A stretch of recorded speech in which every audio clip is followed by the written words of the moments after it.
శ్రీ దత్తాత్రేయుని షోడశావతారములు.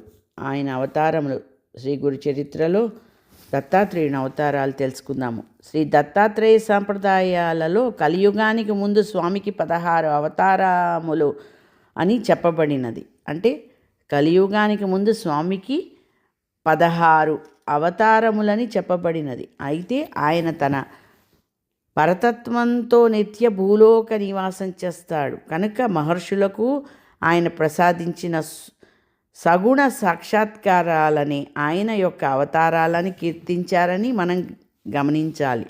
వాటిని గురించి శ్రీ వాసుదేవానంద సరస్వతి స్వామి తమ దత్తపురాణంలో వివరించారు. దాని సారాంశాన్ని ఇక్కడ పొందుపరుస్తాను. మొదటిది యోగిరాజు. అద్వయానంద రూపాయ యోగమయాధరాయ చ యోగిరాజాయ దేవాయ శ్రీ దత్తాయ నమో నమః. మరి ఒక్కసారి అద్వయానంద రూపాయ యోగమయాధరాయ చ యోగిరాజాయ దేవాయ శ్రీ దత్తాయ నమో నమః. నారాయణోద్భవుడైన బ్రహ్మ తన తపస్సు చేత అత్యాదులను సృష్టించి సృష్టి విస్తరణ చేయమని అత్రి అనసూయలను ఆజ్ఞాపించాడు. ఆ ఋషి దంపతులు రూక్ష పర్వతం మీద తపస్సు చేస్తుండగా ఒక కార్తీక పూర్ణిమ బుధవారం నాడు మొదటి జామున మొదటి యామంలో యోగిరాజుగా అవతరించాడు. ఈనాడు యోగిరాజును 3 అర్ఘ్యాలతో పూజించి కొబ్బరికాయ నైవేద్యమిచ్చి యోగిరాజు మంత్రాన్ని జపించి స్తోత్రాలు లీలాగానము చేయాలి.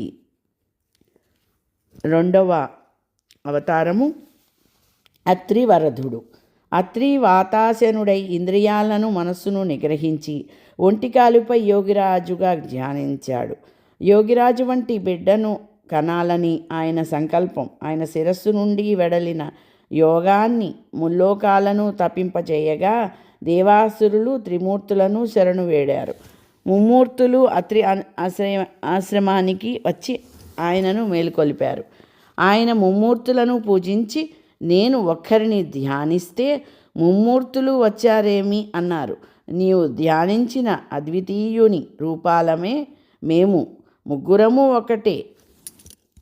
సృష్ట్యాది కార్యాలు నెరవేర్చడానికి త్రిగుణాలను ఆశ్రయించి ముమ్మూర్తులుగా వెలిశాము. నీవు ముందు చూచిన రూపాన్నే ధ్యానించన్నారు. అప్పుడు యోగిరాజు త్రిగుణాత్మకుడు, శుద్ధ స్ఫటిక దీప్తి గల యోగ దేశకారకుడుగా షడ్భుజాలతో దర్శనమిచ్చాడు. ఇది ఒక కార్తీక బహుళ పాడ్యమి రోహిణీ నక్షత్రయుక్త గురువారం నాడు జరిగింది. మొదటి యామున మొదటి ఘడియ ధ్యానం ఈ విధంగా ఉంది. శ్లోకం: మాలాకమండులుధర కరపద్మయుగ్మే మధ్యస్థపాణి యుగళే డమరూ త్రిశూలే యస్యస్త ఊర్ధ్వకరయో శుభశంఖచక్రే ధ్యాయేత్తమత్రివరదం భుజషట్కయుక్తం. శ్లోకం మరి ఒక్కసారి: మాలాకమండలుధర కరపద్మయుగ్మే మధ్యస్థపాణి యుగళే డమరూ త్రిశూలే యస్యస్త ఊర్ధ్వకరయో శుభశంఖచక్రే ధ్యాయేత్తమత్రివరదం భుజషట్కయుక్తం.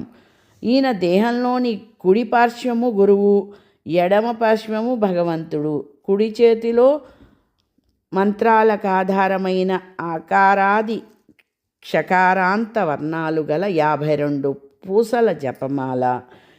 ఈ మాలలో సకల మంత్రాలు బీజాలతో సహా ఉంటాయి. ఇవి మందాధికారులైన భక్తుల కోసం. డమరులో శృత్యాది శాస్త్రాలన్నీ మధ్యమాధికారుల కోసం అన్నాయి. పై చేతిలోని చక్రము ఉత్తమాధికారులకు సత్వరం బంధ విచ్ఛేదము చేసి తన జ్ఞాన తేజాన్ని వారికి ప్రసాదిస్తుంది.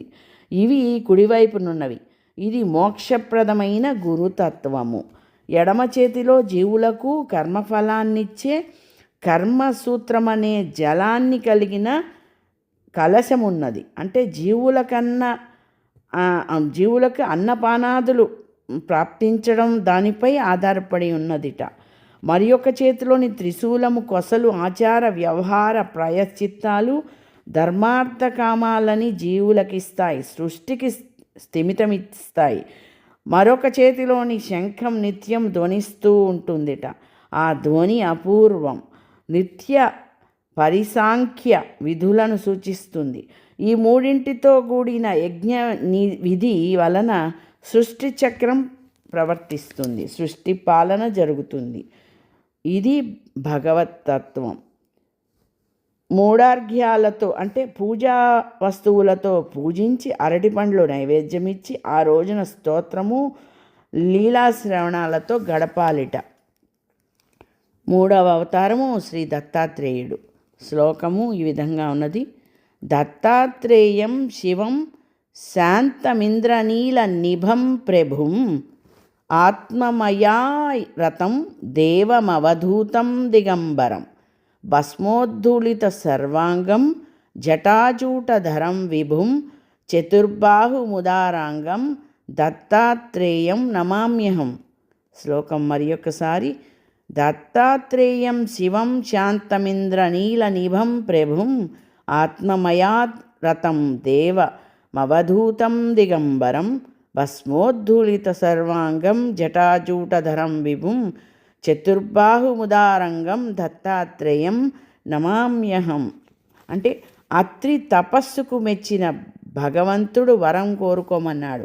నీ వంటి కొడుకు కావాలి అన్నాడు. ఋషి మాట ఇచ్చాను కదా అని తనంత వాడు లేనందువల్ల తనను తానే దత్తం చేసుకున్నాడు భగవంతుడు. ఆ రోజు శుక్రవారం, కార్తీక బహుళ విధియ, మృగశిర నక్షత్రం మొదటి జామున మొదటి గంటలో ఆయనయే జ్ఞాననిధి.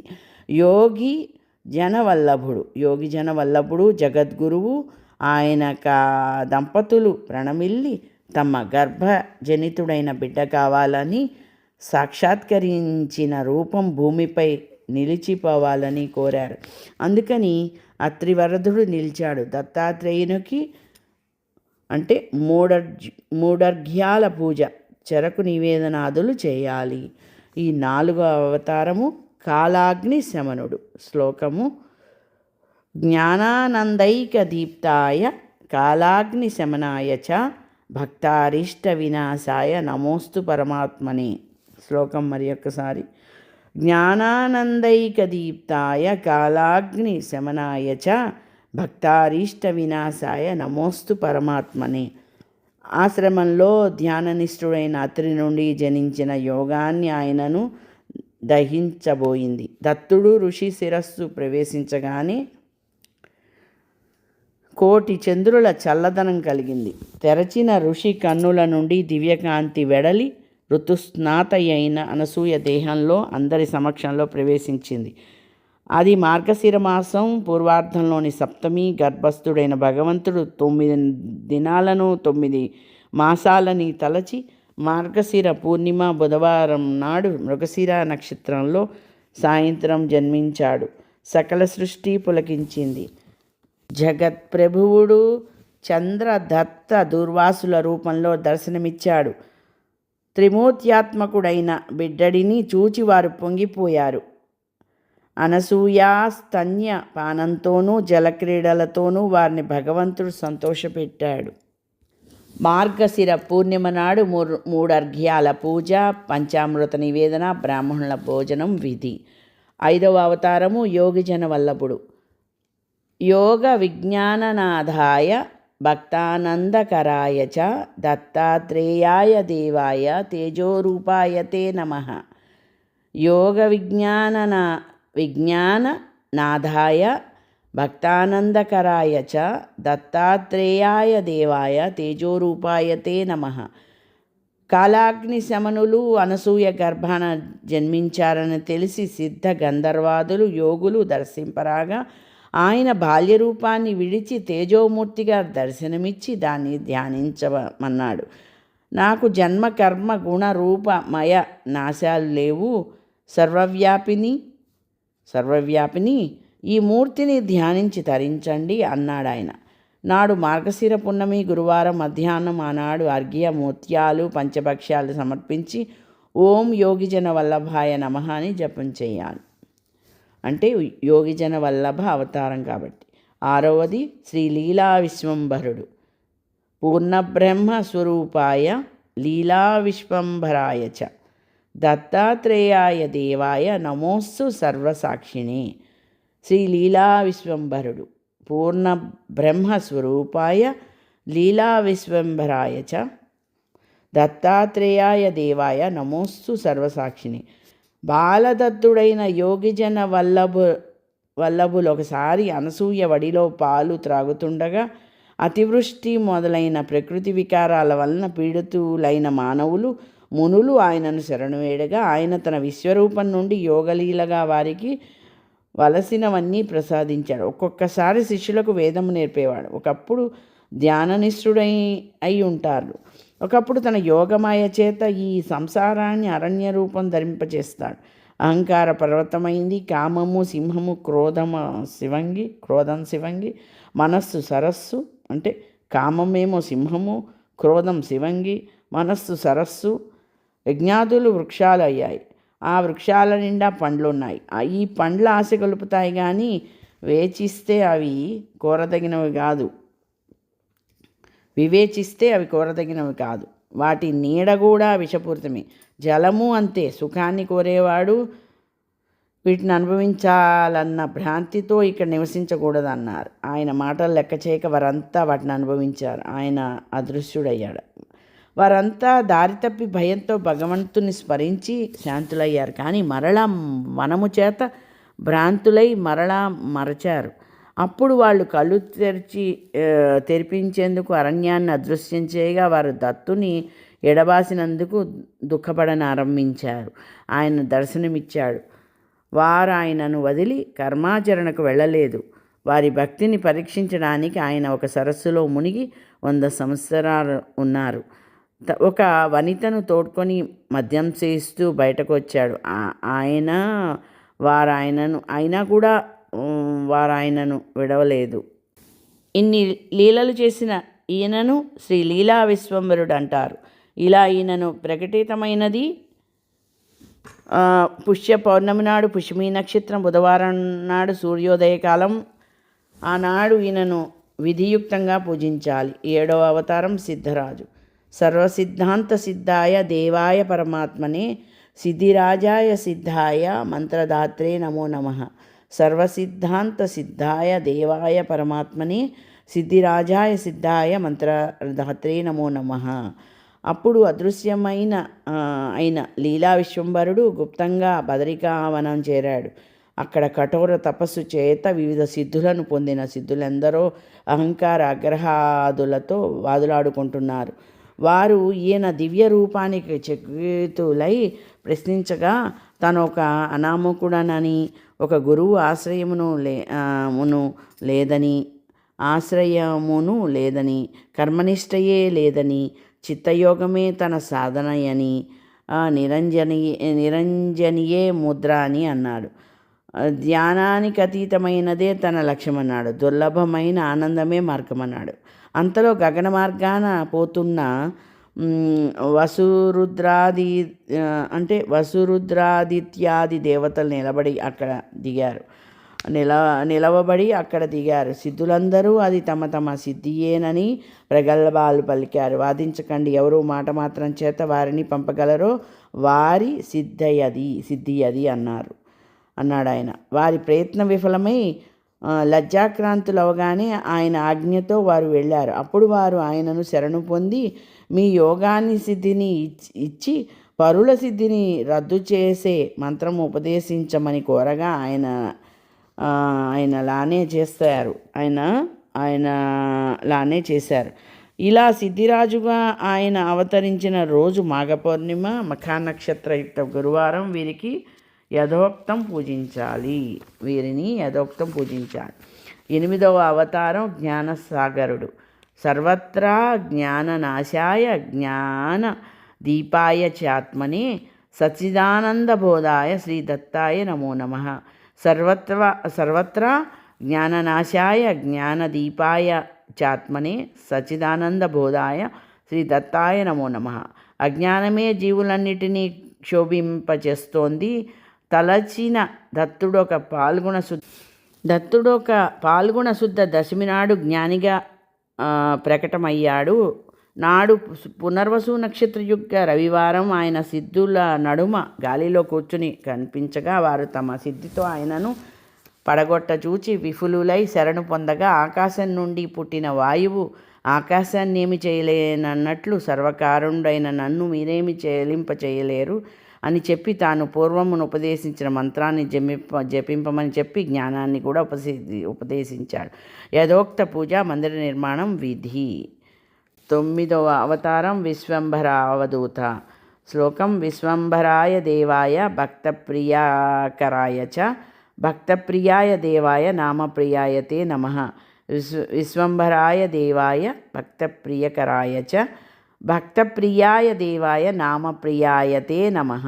ఒకసారి ఒక వికృత రూపి అయిన అవధూతగా సిద్ధుల మధ్యకు వచ్చి చూస్తే కొందరు ధ్యానస్థులై, కొందరు కలహాదులతో తగులుకొని, కొందరు ధ్యానంలో చెంచలుగాను ఉన్నారు. తన లీలలతో వారందరినీ ఆత్మస్థులను చేసి వరలా విడవగానే వారు యోగా భగ్నులయ్యారు. ఆయనను బాధింపజూచి చేతకాక శరణు పొందారు. అప్పుడు ఆయన తన విశ్వరూపాన్ని చూపాడు. నాడు చైత్ర పూర్ణిమ చిత్రా నక్షత్రయుక్త మంగళవారం 2వ యామంలో 2వ గంట సహస్ర శిరస్కుడైన ఆయన తన మాయకు తానే ఆశ్రయమని తాను నిర్గుణుడని చెప్పి భక్తులకు అభయమిచ్చాడు. అర్ఘ్యము గోదానము ఇచ్చి ఈయనను పూజించాలి. 10వ అవతారము మాయాయుక్తావధూత. శ్లోకం మాయాయుక్తాయ శుద్ధాయ మాయాగుణహరాయతే శుద్ధ బుద్ధాత్మరూపాయ నమోస్తు పరమాత్మనే. మరొకసారి మాయాయుక్తాయ శుద్ధాయ మాయాగుణహరాయతే శుద్ధ బుద్ధాత్మరూపాయ నమోస్తు పరమాత్మనే. ఒక స్వాతి నక్షత్రయుక్త వైశాఖ శుద్ధ చతుర్దశి బుధవారం మధ్యాహ్నం ఒక భిక్షు రూపంలో భిక్ష కోసం శీలుడనే బ్రహ్మానుడింటికి శ్రాద్ధ సమయంలో భిక్షకెళ్ళాడు కౌపీనధారి. యువకుడు ద్విబాహువుడు దండ భిక్షా పాత్రధారి అయిన ఆయన ఈ ఇంట ప్రవేశించి పీట మీద కూర్చున్నాడు కూడా. నల్లని కుక్క ఉన్నది. శీలుడు తిరస్కారంగా ప్రశ్నలు అడిగి సమాధానాలు విని శరణు పొంది నెయ్యి తేనె పూజలతో పూజించి శ్రద్ధాన్నమిచ్చి తాంబూల ఆరతులు ఇచ్చాడు. శ్రద్ధాభోక్తులు అనుగ్రహించి వెళ్ళిపోయారు. పట్టణంలోని బ్రాహ్మణులంతా కట్టుగా వచ్చి ఆయనను నిలదీశారు. బ్రహ్మకర్మను భ్రష్టం చేస్తారా అన్నారు. ఆయన బ్రహ్మకర్మ అంటే నాకు తెలియదు, ఆత్మ ఒకటే తెలుసు అన్నారు వారు. ఓంకారమే బ్రహ్మము, నిత్య నైమిత్తికమని కర్మలు ద్వివిధము, నీవు భ్రష్టుడవు గనక వేదాలు వినరాదు అన్నారు. కుక్క వంటి సుగుణమైన నిత్య నైమిత్తిక కర్మల కనర్హుడనే కారణం నేను మాయారహితుడను.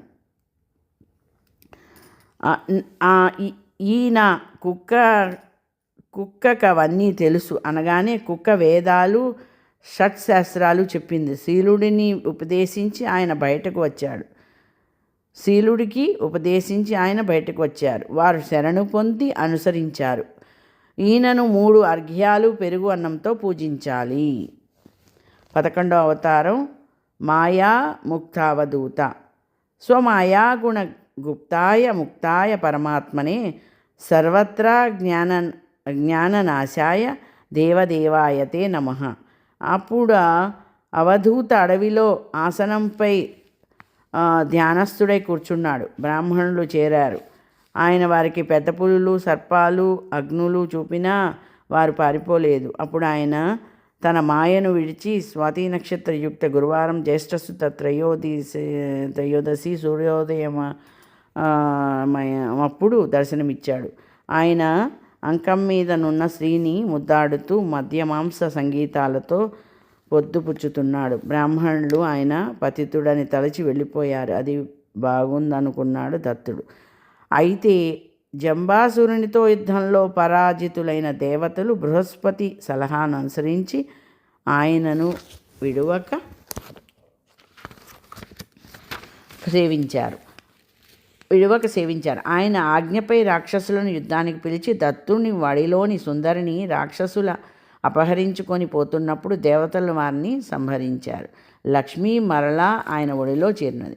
కార్తవీర్యార్జునుడు ఆయన మాయకు చెలించక సేవించి దత్తభక్తి యోగాన్ని నేర్పి 12 రోజుల నుండి క్రమంగా మాసము, 3 మాసాలు, 6 మాసాలు, 1 సంవత్సరం యోగ సమాధిలో ఉన్నాడు. తర్వాత అతనిని అనుగ్రహించి స్వధర్మ పాలన చేయించాడు దత్తుడు. భూమిని నిక్షాత్రం చేయదలిచిన పరశురాముని యోగసిద్ధిని చేసి ఆజ్ఞాపించగా అతడు స్వామి ఆజ్ఞపై పర్వతాన్ని బాణంతో కట్టగానే సకల తీర్థాలు వెడలి వచ్చాయి. వాటిలో స్నానం చేసి తండ్రి జమదగ్నికి అగ్ని సంస్కారం చేశాడు పరశురాముడు. రేణుక సహగమనం చేసింది. మరుక్షణమే దత్తానుగ్రహంతో వీరిద్దరూ తమ తేజస్సుతో దిక్కులు వెలిగిస్తూ దర్శనమిచ్చాడు. తర్వాత రాముడు భూమిని క్షాంతం చేసి వారి రక్తంతో అర్ఘ్యమిచ్చి సోమయాగం చేసి స్వామిని పూజించి వరం పొంది పశ్చిమ సముద్ర తీరాన తపస్సుకు వెళ్ళిపోయాడు. యథావిధి మాయాయుక్త అవధూతను పూజించాలి. 12వ అవతారం ఆదిగురువు. సుబాహువు మొదలగు 3 కొడుకులకు జ్ఞాని అయిన మదాలస జ్ఞానాన్ని బాల్యంలోనే బోధించి ముక్తులకు చేసింది. భర్త ఆజ్ఞ వలన అలర్కుడికి జ్ఞానోపదేశం చేయగా రాజ్యపాలనకు విడిచింది. అలర్కుడు ధర్మబద్ధ రాజ్యపాలనలో నిమగ్నుడయ్యాడు. అతనికి వివేకము ఉదయింప చేయదలిచిన అన్న సుబాహుడు కాశీరాజును ప్రేరేపించి దండెత్తేలా చేశాడు. అడవిలోకి పారిపోయిన అలర్కుడికి తల్లి ఆజ్ఞ గుర్తొచ్చి మెడలోని తాయెత్తును తెరిచి చూడగా ముముక్షువై సద్గురువును ఆశ్రయించడమే ఉత్తమం అన్న ఆమె ఆదేశం కల్పించింది. సహ్యాద్రిలోని తపస్వి అయిన దత్తుని అమలక వృక్షం క్రింద ఆషాఢ పూర్ణిమ యుక్త శనివారం నాడు దత్తాశ్రమంలో దర్శించాడు. దత్తుడతనికి ఆది గురువుగా దర్శనమిచ్చి ఆత్మ విచారాన్ని బోధించి తరింపచేశాడు. ఈయనను యథావిధి పూజించాడు. 13వ రూపం శివరూపుడు. సంసార దుఃఖ నాశాయ శివాయ పరమాత్మనే దత్తాత్రేయాయ దేవాయ నమోస్తు పరమాత్మనే. శ్లోకం మరి ఒక్కసారి. సంసార దుఃఖ నాశాయ శివాయ పరమాత్మనే దత్తాత్రేయాయ దేవాయ నమోస్తు పరమాత్మనే. దిగంబరుడు ఆచారహీనుడు అయి వేదాలు చదువుతున్న దత్తుని ఒక బ్రాహ్మణుడు, నీకు ఆశ్రమ ధర్మం లేదు, దిగంబరుడవు, శ్రీమధ్య లోలుడవేమి అన్నాడు. నీకు ఆశ్రమ ధర్మం లేదు, దిగంబరుడవు, శ్రీ మధ్య లోలుడవేమి అన్నాడు. తాను అత్యాశ్రమినని చెప్పి దత్తుడు పింగళ నాగునికి సుందరము శుభము అయిన శివరూపంతో దర్శనమిచ్చి అనుగ్రహించాడు. అది శ్రావణ మాసం పూర్వార్ధంలోని అష్టమి సోమవారం అభిషేకం అర్ఘ్యసహితం పూజావిధి. 14వ అవతారం శ్రీ దేవదేవ. సర్వాపరాధ నాశాయ సర్వాపాపహరాయ చ దేవదేవాయ దేవాయ నమోస్తు పరమాత్మనే. సర్వాపరాధ నాశాయ సర్వపాపహరాయ చ దేవదేవాయ దేవాయ నమోస్తు పరమాత్మనే. దత్తుడు సహ్యాద్రి చేరి అమలక వృక్షం కింద ముని రూపంలో తపస్సు చేస్తుంటే సిద్ధాదులు మొదలు సర్వప్రాణులు సహజ వైరాన్ని మాని కలసి జీవించాయి. భాద్రపద పూర్వార్ధంలోని చతుర్దశి శతతారక నక్షత్రం అంటే శతభిషయుక్త గురువారం మొదటి యామంలోని మొదటి గంటలో బ్రహ్మ ఈయనను దర్శనమిచ్చాడు. ఆయన శంఖచక్ర గదా పద్మహస్తుడై దర్శనమిచ్చాడు. ఆ దర్శనంతో ఆ దండకారణ్యాశ్రమంలో బ్రహ్మాది దేవతలందరూ దర్శనం చేతనే ముక్తులై ఆయనలో లీనమయ్యారు. మూఢర్ఘ్యాలు తాంబూలము విధి. 15వ అవతారం దిగంబరుడు.